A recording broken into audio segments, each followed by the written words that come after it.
Okay. Kumusta kayo? Magandang hapon sa lahat. Nandito kayo sa Justin Talk News PH at saka Justin Global News Channel. Magandang hapon din sa mga OFW natin na nasa Middle East at sa iba pang mga OFW sa ibang parte ng mundo. Sana nasa mabuti kayong kalagayan. Ngayong hapon na to, pag-usapan natin itong napaka importanteng issue na nangyayari hindi lang sa ating bansa kundi sa buong mundo. Actually, ito yung nakakaapekto at makakaapekto pa sa pamumuhay natin dito sa bansang Pilipinas. So, napaka importanteng paksain ito dahil siguradong matatamaan tayo nitong mga pangyayaring ito kung ito ay hindi magkaroon ng kalutasan. At siguro alam na ninyo ang ibig kong ipahiwatig na ito yung kaguluhan dyan sa Middle East, ang gera between Israel and Iran with the United States Armed Forces. Ngayon, maraming pangyayari dahil nakaraang 2 araw nagbigay si President Trump. So sisimulan na natin itong topic na to. Siya nga pala, bago tayo magsimula, gusto ko lang i-request sa inyo na paki-like, share, at doon sa mga bagong dumalo dito sa Justin Talk News PH at saka Justin Global News Channel, pakipindot naman yung subscription button para naman dumami tayo dito sa channel na ito. So patuloy tayo.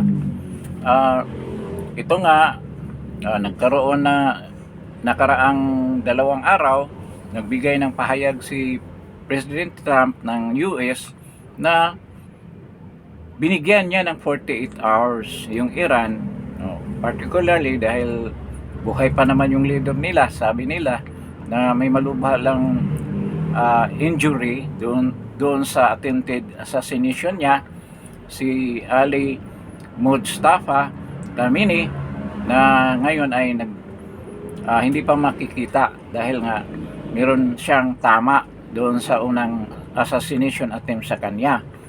At nagbabala si President Trump na kung hindi ninyo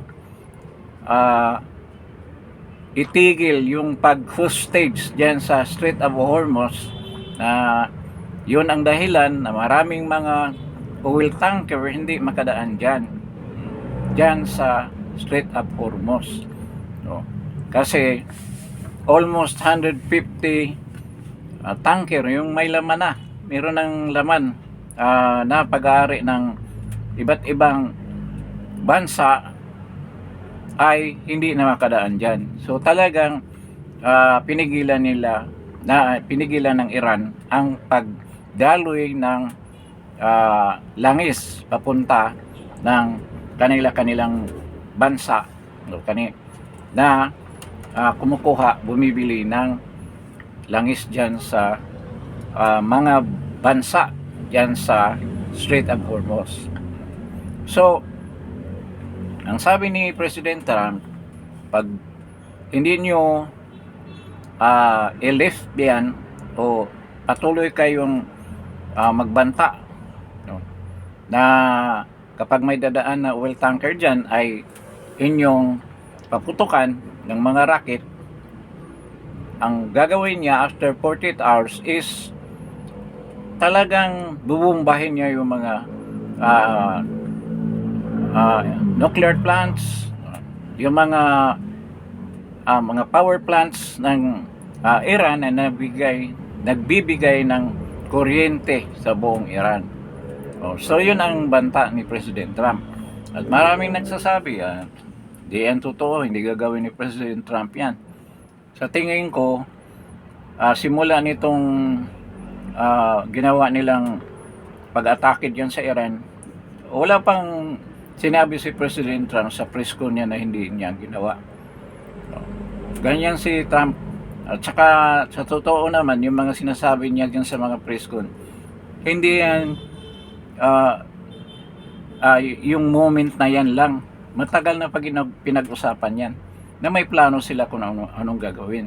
At hindi lang naman siya nag-iisip niyan. Siyempre, yung mga generals niya, nung humahawak sa kaguluhan dyan sa Middle East, dyan sa Iran, pinaplano nila yan.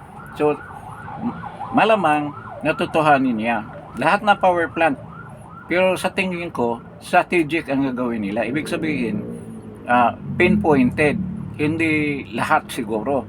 Yung mga power plant na maraming civilian na maapektuhan, siguro, hindi nila tuluyang pasabugin yan. Pero hindi natin alam. Ang gusto nila maapektuhan, yung rehimen mismo ni Mustafa Kamini.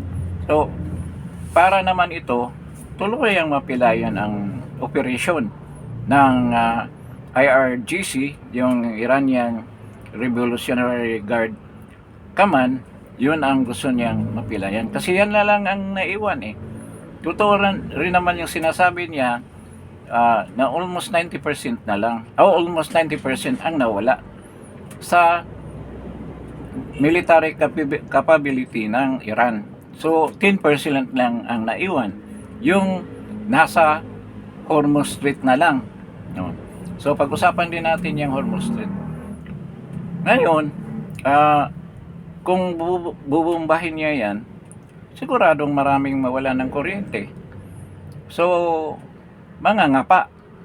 Lalo na yung nasa ilalim ng mga satellite city. Iwan ko lang kung may mga nakahandang generators yan, malamang meron din.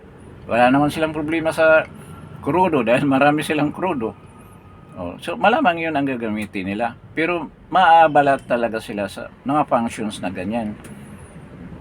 Kasi magkano lang naman ano lang naman ang capacity ng isang generator, kahit na malaki pa yung voltahe niyan, mahina rin talaga yan kung pasabugin na niya yung mga power plant. So maraming hindi tatakbo dyan na mga dapat gagawin ng naiiwang mga militar dyan sa Iran. Kasi ito na lang ang hindi nasugpo, yung Iranian Revolutionary Guard na lang talaga. At sila ngayon ang humawak dyan sa Strait of Hormuz. At ito nga, makikita mo dyan sa, kung nababasa nyo yung title ko, na yung mga US Marines ay nakatuka na nga sila ay lulusob dyan sa Strait of Hormuz. So, yung nakaraang 2 araw pa, bago mangyayari itong pagpaputok nila ng Intercontinental Ballistic Missile, ICBM, na mid-range nga lang yan, hindi yan long range. Kasi ang 2,500 to 3,000 miles sa Diego Garcia. Itong Diego Garcia kasi, ito yung base na nandoon yung UK na military, mga British na military at saka US. Dati kasi pinagbawalan ni Starmer, yung Prime Minister, na gamitin niya na launching area ng mga military assets ng US. Kahit na merong sila base diyan, pinagbawalan ni Starmer. Kaya nagalit si President Trump. Na ano bang nangyari itong NATO? Bakit hindi siya kinakampihan? Hindi sila gumagalaw dyan, tumulong. Kung naalala natin, ang nakaraang gira dyan, maraming tumulong sa Iraq. Yung gira Desert Storm, maraming tumulong ng US dyan. Pero ngayon, hindi sila tumulong kay Trump. So nagalit si Trump. Dahil sabi niya, kayo naman nakikinabang dyan sa Strait of Hormuz. Bakit hindi kayo tutulong? So ngayon, pumayag na yung UK na gamitin yung Diego Garcia na base, military base ng UK at ng US. After pinaputukan sila na 2 ICBM na yung isa naman kinapos at yung isa na intercept ng anti-missile din ng pinaputok ng surface to air missile na depensa ng island na yan. So nababahala sila. Ngayon nagsasalita nga si Netanyahu, Prime Minister ng Israel, na nagpapakita lang yan na 3,000 miles ang ano niyan, ang range, kayang abutin yung London, Paris, kayang abutin. Sabi pa ng iba hanggang Finland daw. Kayang abutin sa range na yan, around 3,000. Kung abutin ng 4,000 yan, yung S-Cross ng US, yan nga ang kinababahala ni President Trump na mangyari, kaya pinigilan yung Iran na patuloy na magmanufacture ng missile na yan. Kaya inatake na niya. Kasi nung una, ayan nga sa isang vlog ko, bago nitong vlog, na talagang may yung enriched uranium na yung Iran na andang gagawin nilang nuclear bomb. So talagang yun ang dahilan na babahala sila dahil ilang linggo na lang pwede na silang makagawa. Kasi nagkaroon sila ng 900 pounds na enriched uranium, yung ang isotope ng uranium. Kaya yun ang dahilan na pinasabugan talaga nila. Inatake nila yung Iran at sinira yung mga military infrastructure nila, yung mga missile sites nila, mga launchers, lahat na mga pwedeng gamitin ng Iran sa pagganti dyan sa pag-atake nila sa Israel. Pero ngayon mapansin natin marami pa rin silang pinaputok kasi meron silang mga missile city kung saan ang galing itong mga missile na ito na pinatama nila sa UAE, pinaputok nila sa UAE, pero sa bata naman ng Iron Dome ng UAE, I think David Sling yung sa UAE. At naagapan. Ibig sabihin meron pa rin kasi may naiwan pang 10%, pero halos devastated na talaga ang Iran, at yun ang sinasabi ni President Trump na medyo babawasan na nila yung mga sorties nila dahil halos wala na silang target, pero may naiiwan pa rin, hindi pa rin sila titigil. Kasi sa pagkakaalam ko, doon sa mga balita galing sa insider ng mga military, tuluyan na nilang binaon yung uranium, pero wala pang decision kung i-extract yun ng Delta Force. Yun nga, siguro as we speak, itong pag-atake nila dyan, baka yun ang simula ng pag-extract ng uranium na yan na nakabaon sa Istahan, dyan sa nuclear site ng Istahan. So yun nga, ang UK talagang napilitan na mag-agree na lang, at mayroong mga bansa na nagpahayag ng kanilang suporta sa US. At least tulit, hindi naman tulit the hero, at least it's better late than never, ganon.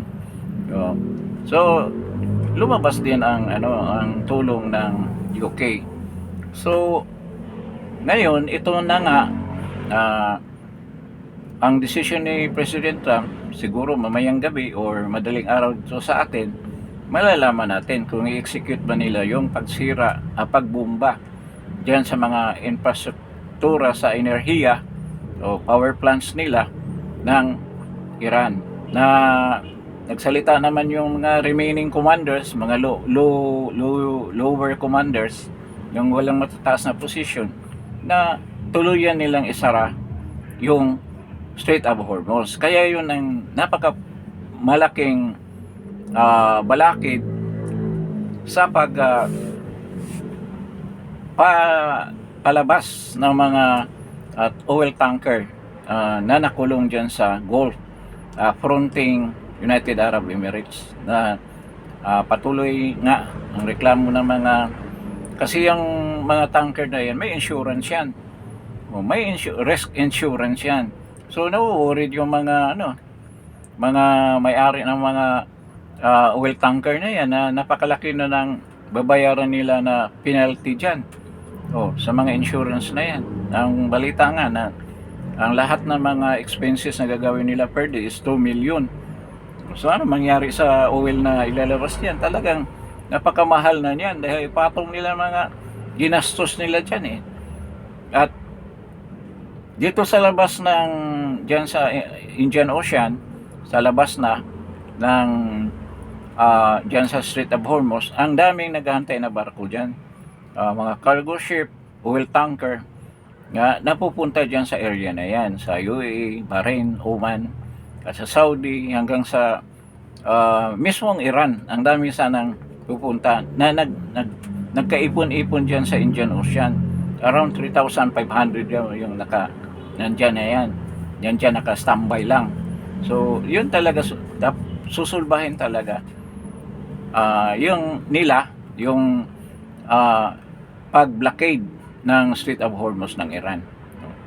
Actually, hindi naman yan hindi yan madali lang gawin ng US yan. Marami nagsasabi baka mahirapan ng US. Wala na nga yung mga missile silos nga nila, sira na, warak na. Na binumbahan na. Pati yung pinagyayabang nila na sa Sabrus Mountain, yung mga missile city nila, wala na yun, sira na lahat yun. Iwan ko kung meron pa bang nabubuksan na mga exits or entrances dahil yan sinira ng B-52 B-2 Spirit Bomber tsaka yung B-1 Lancer Bomber ng US. Pinahinulugan ng mga precision guided missile yan. Matitindi ang ginamit nila. At sa F-35 kahit isang jet wala talagang natamaan. So ganyan katindi. Yung mayroong balita na may natama na eroplano, hindi yun F-35, EW-10 yata, parang ganun na eroplano na parang cargo yung tinamaan. Na nakalanding naman, hindi naman talaga sumabog. Ngayon, itong problema sa Strait of Hormuz, ang gagawin ng US at ngayon sa tingin ko yun ang i-execute nila. Meron kasing dumating kasi yung mga Marines, yung 31st Marine Expeditionary Unit na galing ng Japan. Talagang hinandaan nila yan dahil pagdating sa Japan, dyan sa mga base ng Japan, nag-training pa yan. Nag-training pa sila. Talagang isa na sa mga balak nila na talagang magkaroon ng land invasion. Napasukin talaga nila ang Iran. Pero baka hindi nga ang buong Iran. Baka dyan lang sa Strait of Hormuz. At ito na nga, talagang sa Strait of Hormuz. So, sakay sila dyan sa USS Tripoli na isang amphibious team kasi ito, yung lumalanding sa mismo sa dalampasigan.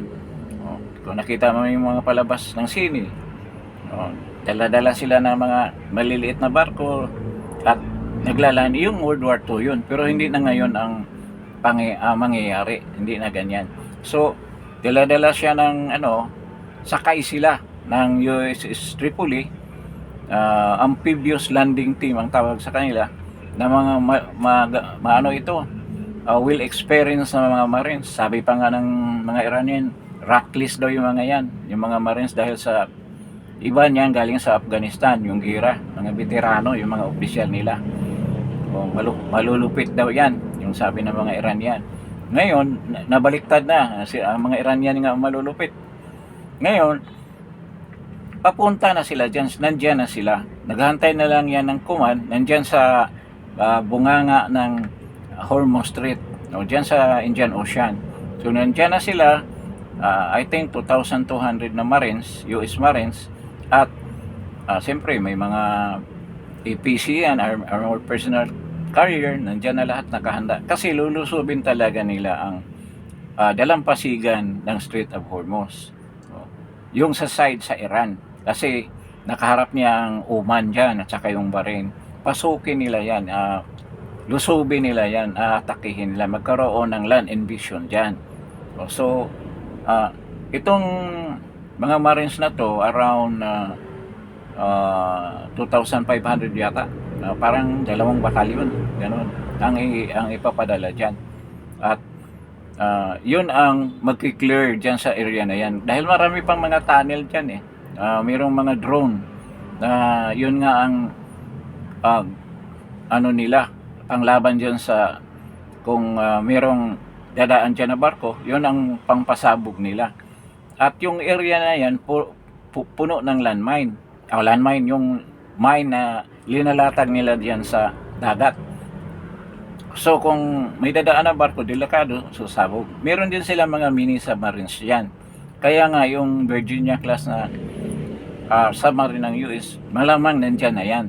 At yun ang trabaho niya para yung mga mini submarines ng Iran, yun ang pasabugin din niya. At yung tagiliran niyang nung napakababaw niyan, tagiliran ng coastline ng Iran, ng Hormuz sa Iran side, mababaw. Kaya ang ginagamit ng mga Iranian na mga Revolutionary Guard, yung mga past mga speedboats, yun ang ginagamit nila. Fast attack craft ang ginagamit nila na may mga kargang missile at drones din. So yun ang mag-eliminate dyan sa mga speedboats niya yan, yung Apache helicopter. Diyan naka-assign yung EH-64 ng US Army. Sila ang nakatuka na mag-prevent na yan, tsaka yung Airhawk.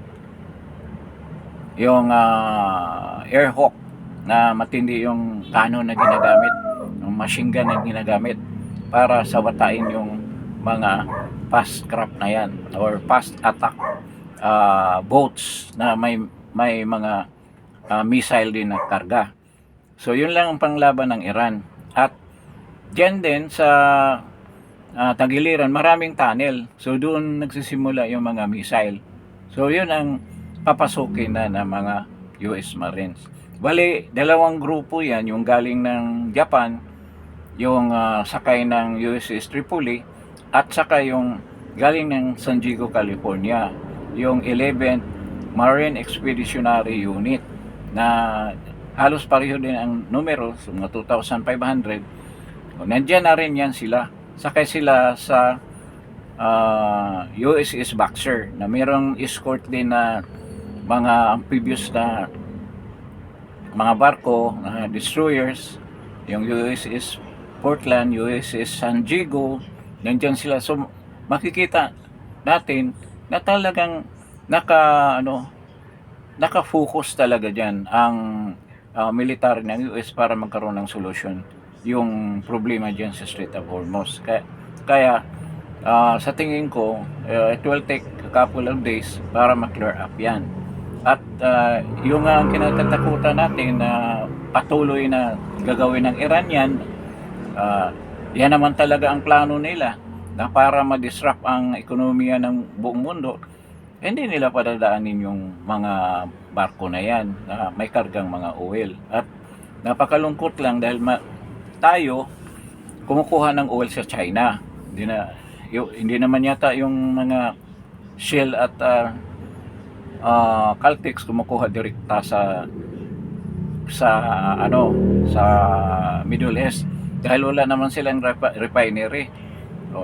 Tinigil na nila yung refinery nila. Ang meron lang tayong refinery, itong Petron. So malamang sila ang bumibili galing sa stock market, sa Brent siguro.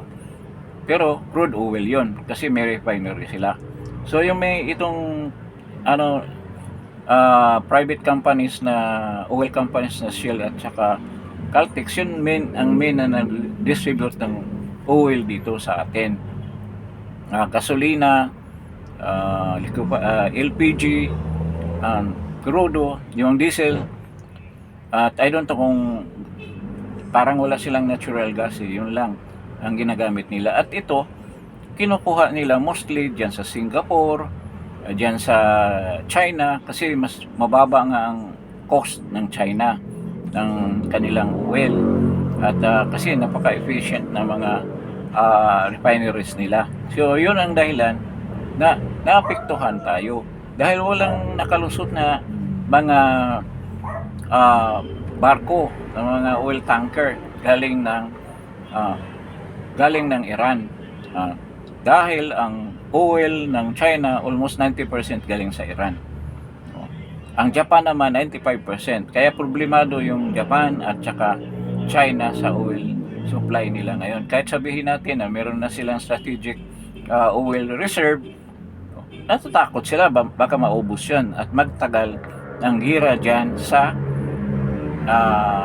Iran dahil nga sa pag-blockade ng Iran ng Hormuz Strait. So, yung iba naman, kahit na yung mga Chinese na oil tankers, takot din sila, baka tuyuin yung mga Iranian. Sinabihan kasi sila na, pwede kayo dumaan. Eh, malay mo, may isang commander doon, idamay na natin yan para panakot din sa iba. No, kaya hindi talaga sila tumuloy. Kaya nga, nagsasuffer sila ngayon dyan sa insurance nila, yung binabayad nila dyan. No? Kaya, maraming naapektuhan. Kahit nasabihin natin na 40% lang yata ang supply ng area na yan, pero napakalaki na rin yan sa buong mundo ng crude oil. So, kahit na sabihin pa natin na yung UAE, yung sa UAE na pipeline pala, nakakarga ng 1.8 million barrels, napaputukan pa rin pala yan. Yung nagko-cross dyan sa Oman, papunta ng Oman, dumaan sa desierto na pipeline na ginagamit. Matagal na yan, 2007 pa yata nag-function yan. Ngayon, pinaputukan. Pati yung loading station nila, yung GT doon sa may bandang Oman, kaya tinigil na ng UAE ang pagkarga dyan ng oil. So, baka matamaan din yung kasi halos malapit lang yan sa Iran halos kaharap yung loading station nila, yung GT. So tinigil na rin nila. So almost 20 million barrels ng oil ang dumadaan dyan per day, araw-araw. Kaya yung ang nawawala sa atin dito sa market ng Asia, particularly China, kasi doon tayo kumukuha ng oil. So problema talaga yan. Ngayon, sabihin man natin hindi tayo hindi mawawala yung oil. May supply talaga. Siyempre, yung mga kumpanya na yan, pilitin nila na magkaroon sila ng supply. But yung presyo ang problema. Baka hindi na natin kayang bilhin yung presyo dahil nga mahal ang pagkabili. Ngayon, 150 sa Brent oil, 150 per barrel na. Ay, kung aabot ng yun, 200, wala na. O magkano ang conversion na, magkano ang binta nila dyan? Kung ganyan kamahal ang oil. So, paano i-convert? US dollars yan 150 per liter. Per gallon yata sila. So, kung dito sa atin, iwan ko kung na-implement na ba yung price increase na 130 pesos ang diesel, 120 yung gasolina. So talagang pahirap ng pahirap ang buhay sa Pilipinas. Alam naman natin na ang industriya natin sa Pilipinas umaasa dyan sa diesel. So yung schedule na pag lusob ng mga Marines, sumama nga itong 11 Expeditionary Marine Unit galing ng San Diego, California. So, nandyan na sila. So, bago nila lusubin yan, siyempre, ang gagawin nila dyan, bubumbahan muna yan ng F-35, yung mga shoreline ng Iran para ma-clear bago sila lulusob dyan. At hindi na katulad dati kasi expected na maraming mina dyan na linalatag dyan sa shoreline, sa dagat. ng mga Iranian. Hindi na sila lalanding dyan tulad ng nakita natin sa sine na Normandy, mga ganyan. Hindi na yan off-spray na. Yung off-spray na vertical landing na eroplano, yun ang gagamitin nila. Parang helicopter yun, dalawang ilisi na nakabaliktad. Yun ang gagamitin nila sa pag-invade nila dyan. Ang una nilang kukunin dyan yung Al-Kharj Island, kung saan nandoon yung refinery ng Iran. Napakalaking refinery yan. Yun ang una nilang i-clear ng mga marine. So magkaroon ng landing talaga dyan. Magkaroon ng landing team na papasok dyan yung mga marines. At isi-secure nila yung island na yan. Nandiyan nga malaking refinery. At kasama rin din dyan dahil dalawang team sila, dalawang grupo sila, yung 11 tsaka 35 na marine group.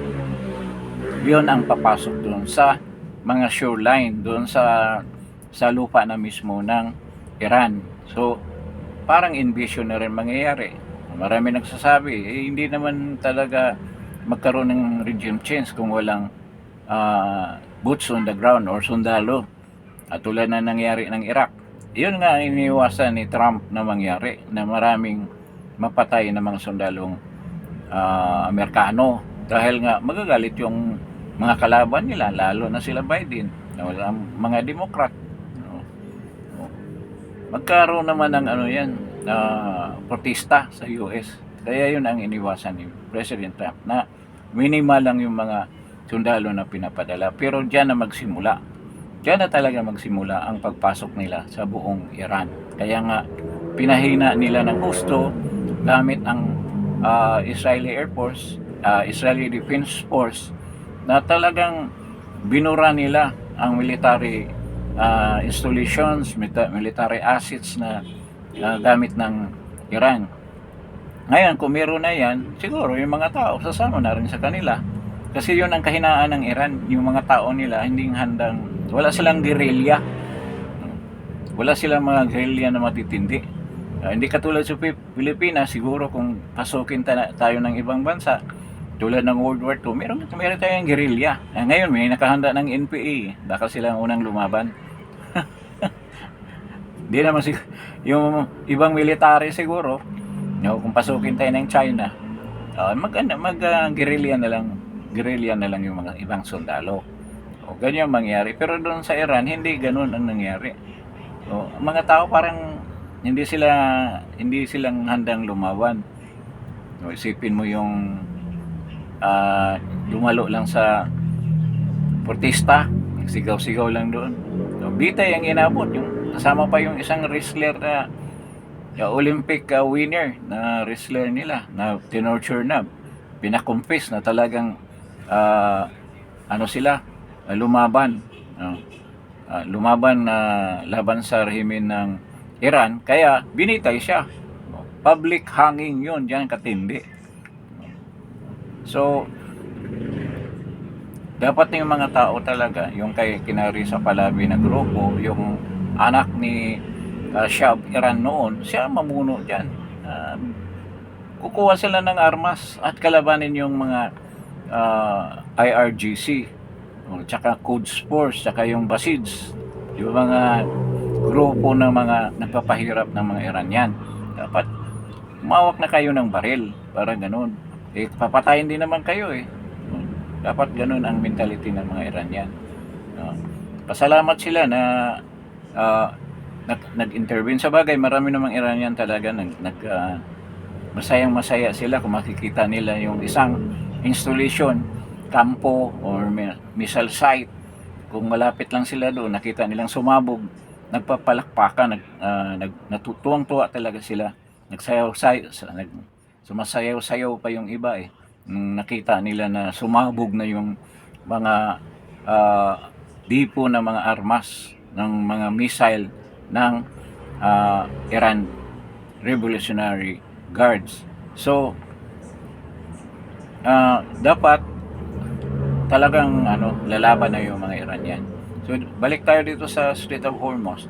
So yun ang gagawin ng mga Marines. I-clear nila yung area na yan para tuluyan na makadaan yung mga barko.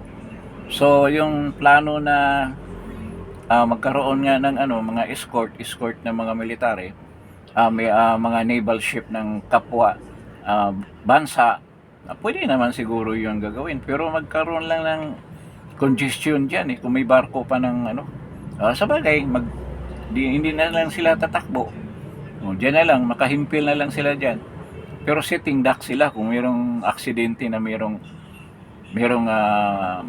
hindi napansin ng Marines, may dalang missile, mapatamaan sila. Sa totoo lang, itong Iran, babagsak na talaga yan. Wala na silang capacity na lumaban. Yung mga naiwan nilang mga missile, yun na lang ang pinapaputok nila laban sa Israel.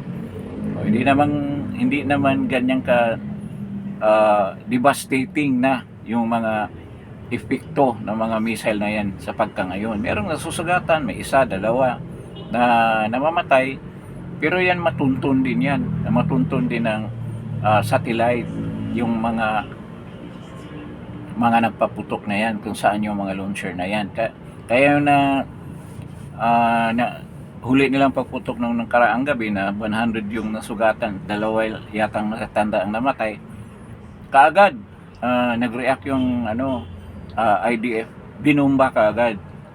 Siguro kung saan galing yung mga missile na yan. So desperate move na lang ang Iranian, mga Iranian ng military, kasi wala na bagsak na talaga sila. Siyempre yung mga against ni Trump o against US, kasi maraming mga Iranian na mga media na binayaran sa US, sa Europe, o ibang balita nila. Pero pakinggan mo yung mga report ng military na talagang legitimate na galing sa US military. Ganyan ang balita nila. So sino paniwalaan natin?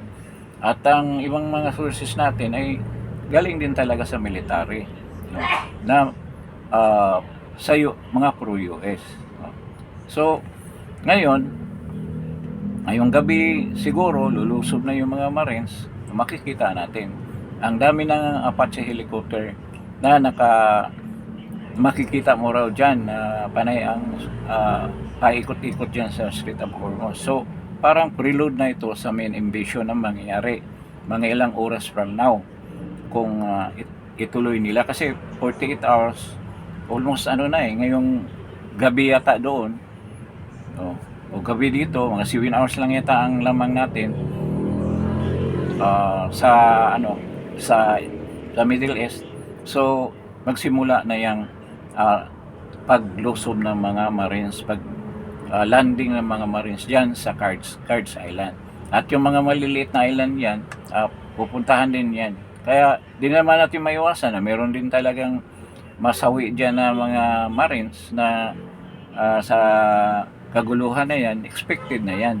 Pero sa gamit ng US, sa mga armaments nila, walang laban. Kahit nasabihin nila may may mga drone. Ang drone nga nila napakamura.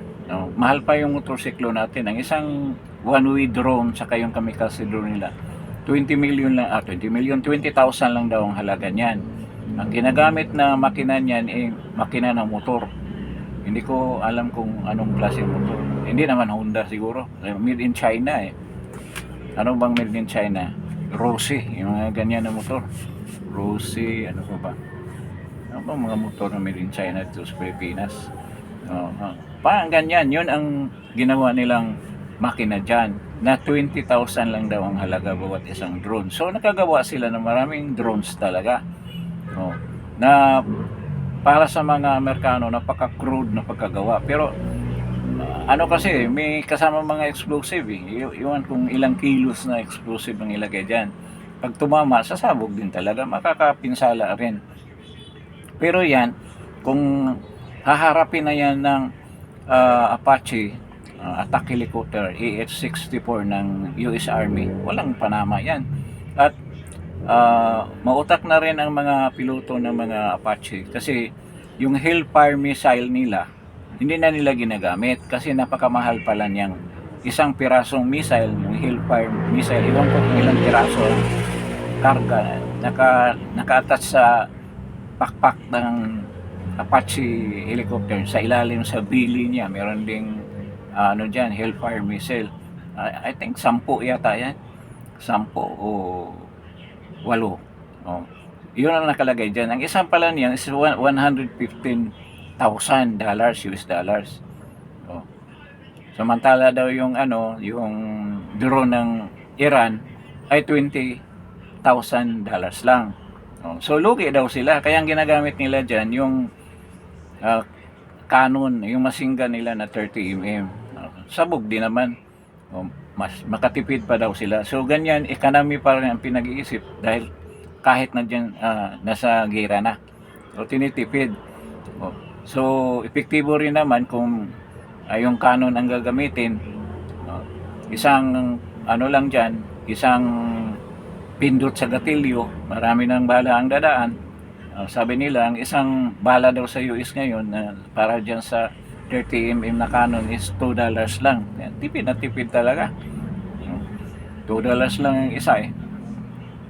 So, yun ang mangyayari dyan. Ang Apache talaga ang kalaban dyan sa mga drone, pati na yung mga fast attack craft ng Iran. Yun lang naman ang ano nila, panglaban nila, tsaka yung mga missile nila na kaya naman tirahin ng ano yan, F-35 Lightning II na stealth din siya. Yung F-35 yung number 1 na jet ngayon na ginagamit ng US, na pwede rin siya ng vertical landing. Isipin mo, jet na may vertical landing. Pwede siya, hindi kailangan ng mahabang runway tulad ng Osprey na lalanding na vertical din.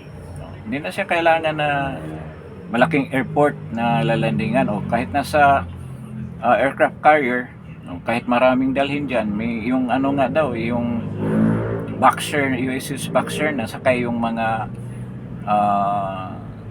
Marines galing ng Japan, 20 daw ang dala niyan na F-35. Sino kayo may-ari nun? Wala pa namang F-35 yata ang Japan. O baka pinahiram ng Japan yan. Napakamahal, billions ang halaga ng isa niyan. I think 1.5 billion. O ganyan, i-multiply mo yan sa 60 pesos. Magkano yan? Kaya ng Pilipina yan? Pilipino? Ng Pilipinas? Kaya ni Bangag yan bumili ng isa lang. Isa man lang na ganyan. At napakatindi niyan dahil stealth siya, hindi na didetect ng radar, at lahat na teknolohiya na advanced, tinatawag nila na generation 5 na jet ng US. Meron din ang Israel, yun ang ginamit nila, dalawa nga lang eh. Yung nag-assassinate nila Khamenei, yan F-35 ang ginagamit, Lightning II. So may Lightning 1 siguro. So ganyan ang pangyayari ngayon.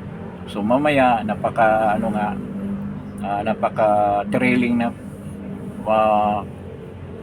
hihintayin, panoorin siguro yan kung paano nila atakihin yung Strait of Hormuz. At sigurado naman napaka ganda ng execution ng mga sundalong Amerikano, tulad ng ginawa nila dyan sa pag-atake sa Iran. Walang makaisip na ganyang kabilis nila kayang atakihin ng Iran at lulumpuhin. Dyan sa mga sorties nila, pumumumba nila sa mga military installation. Kung ikumpara mo sa Russia, wala. Ukraine hanggang ngayon, nandyan pa rin. Wala, ang dami pang namamatay ng mga sundalo. So dito, ilan lang ang namatay. Sa actual na mga sorties na yan, pamumumba, wala namang bumagsak na eroplano kahit isa. Dahil inunahan na ng US, lahat ng mga missile system nila, surface to air missile, pinabagsak na nila yan, mga launchers. Kaya yung ibang mga missile nasa missile city, hindi na makalabas. Hindi sila makalabas dahil nga binumba yung mga entrances, pati nga yung mga air vent. Paano sila huminga doon sa ilalim ng lupa ng mga missile cities na yan na pinagyayabang ng Iran. Ganyan lang pala ang gagawin Gumbahin mo lang yung entrance saka exit. Wala na. Kulong na sila sa loob. Para hindi sila makahinga doon. Ngayon, ang kulang lang talaga dyan, yung boots on the ground, yung military na mag-i-invade siya sa buong Iran. Pero parang hindi mangyari yan Hindi mangyari na iwan ko kung anong paraan ng mga kasi hindi na magkaroon ng region change niyan kung wala talagang labanan diyan sa lupa. Pero iwan ko kung ang Congress ng US papayagan yan. Dahil alam mo naman mga Amerikano, ganyan sila ka with regards to the budget na kailangan humingi nga ng 200 billion US dollars para i-finance dyan, dagdag na finance na pinipigilan nga ng Democrat. Yan ang problema para masustain nila yung gera na yan. So itong gera na yan, sabi nila dapat naman tapusin ni Trump yan dahil siya nagsimula. Pero kung titingnan mo, marami naman makikinabang talaga dyan. Isipin mo kung hindi yan ginawa ni Trump at biglang magpaputok yung Iran na ginawa na nila yan ilang beses na magpaputok yan sa Israel. Sinimulan muna nila sa Israel dahil alam nila yung ang Israel lang talaga ang merong capacity na lalaban sa kanila. So inuna nila ang Israel at yung ang sinabi ni Netanyahu na meron ng nuclear bomb, delikado. Yan ang panggulat nila dyan sa mga na yan, mga Gulf states na yan, Saudi, lahat, Oman, Bahrain, UAE, Qatar, sinama pa nila ang Qatar, business partner nila yan So, yun ang panggulat nila dyan, yung mga missile nila na kinontrol nga ng US. Isipin mo, nagpaputok sila sa Diego Garcia, around 3,000 nautical miles ang layo. Kaya palang abutin ang London yan kung tutusin. Paris kayang abutin. So delikado ang mga lugar na yan. Kaya kailangan talagang sila tumulong diyan sa ginagawa ni President Trump. So tayo na natin ano mangyayari ngayong gabi na to, kung anong mangyayari sa anong development ang magkaroon ang Middle East. Kasi ito talagang maapektuhan tayo ng husto. Ngayon pa lang maapektuhan na tayo, pero hindi naman mabilis na ma-resolve yan. Kung lalabas na yung mga oil tankers na yan, magkaroon din ng bagong sistema. Dahil siyempre kumakuha ng Alcards Island, saan bibili yung mga Chinese? Saan sila magbabayad? Wala ng Iranian government. So, pwede siguro yung mga bagong papalit, kung patuloy ang processing nila ng ng refinery na yan, magkaroon ng ibang mamuno dyan, mag-manage dyan sa Alcards facility ng oil. Kaya marami pang ayusin. Kung hindi rin mapabagsak ang Iran, saan pupunta yung pera na yan? Kasi ang ginawa ng meron na kasing yung mga barko na nakahimpil ngayon sa harap ng UAE galing ng Alcards, may mga karga na 150 daw yan oil tankers na naghahantay na makalabas. Nakulong sila dyan sa Strait of Hormuz. So ang tanong, yung mga Chinese, paano yung Chinese na kumuha ng oil dyan? Paano yung bayad namin? Yung parang naisip nila, yung bayad. Paano yan? Kaya gusto nga na matapos na yan para makalabas na yung mga barko na yan na nandyan sa loob ng Gulf of Oman ba yan? O ano bang Gulf yan? So, yun ang problema dyan. Kaya parang magkaroon ng malaking problema yung Chinese government dahil nga mag-iba ang dyan, ang administration ng oil refineries. Kung iwan ko lang kung saan bibili ulit. Diyan lang nakamura ang Chinese dyan dahil may discount sila dyan. Dahil sila nga nagbigay ng teknolohiya ng Iran. Ang ginagawa naman ng Iran, ginagawa nila ng mga missile. Yung binigay na pera ng China. Sipin mo, 90% ng purchase ng China, yung 60% lang importation, galing ng Iran. Yun ang isipin natin. So, tayo sa China kumukuha. Hindi rin lang naman lahat, pero mostly sa China tayo kumukuha. So, maapektuhan din tayo. So, yun ang problema dyan. So, dito sa atin, expect na natin talaga magkaroon tayo ng kahirapan, tataas ang mga presyo lahat dahil tataas ang presyo ng gasolina. Alam naman natin gaano tayo kadependent sa gasolina at diesel. Kaya sigurado yung mga deliveries natin sa mga delivery ng mga agricultural products galing ng probinsya, maapektuhan ang presyo niyan. Ilan lang yung nila, yung reserve supply ng oil ngayon, kasamang gasolina, kasama ang LPG at ang 15 days lang. Nabawasan na yun dahil matagal na yun matagal na, isang linggo na yun. Iwan ko kung may dumating. Nagyayabang ngayong DOA na meron daw parating na next week. Ngayong week na to, darating daw na 300,000 barrels of oil. Alam mo ba ang konsumo ng Pilipinas? 300,000 ang sinabi niya. Konsumo ng Pilipinas sa buong isang araw is 250 barrels ng oil. So isang araw, 2 araw lang yan. Kaya wala nga dahil nga maraming nakaw ng pera natin, wala tayong pera na nakahanda para sa mga ganyang emergency. So yun ang malungkot na pangyayari dito sa bansang Pilipinas. Wala na pambili.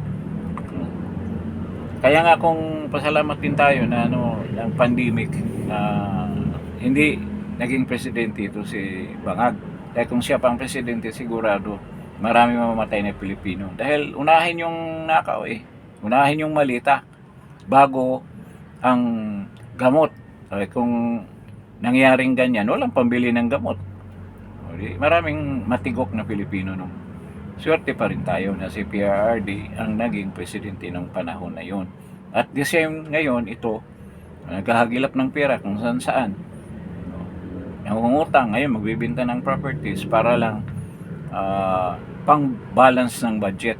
Wala ngang plano dyan sa emergency dyan sa pagkaroon natin ng problema dyan sa energy na at sa gasolina natin at crudo. Kaya malaking problema talaga yung Pilipinas na hinarap. At sana magkaroon ng kalutasan kaagad yung problema dyan sa Strait of Hormuz at patuloy na ang daloy ng mga oil tanker na magdala ng mga crude oil sa mga refinery dito sa China, kung saan tayo dependent, tsaka sa Singapore, kung saan tayo kumukuha ng oil. So yun, maghantay tayo. So mamayang gabi, malalaman natin kung ano mangyari dyan sa 48 hours na babala ni President Trump na gagawa siya ng pamumumba sa mga power plant ng Iran kung hindi nila buksan yung Strait of Hormuz. So hanggang dito na lang siguro tayo for this episode at let's hope and pray na everything will turn out right dito sa problema natin sa oil at magkaroon ng kalutasan sa madaling panahon. So maraming salamat sa pagdalo ninyo, but before leaving this channel, kindly press like, then share, then doon sa mga bagong viewers natin, paki-pindot yung subscribe. So maraming salamat at God bless sa inyong lahat. Salamat po.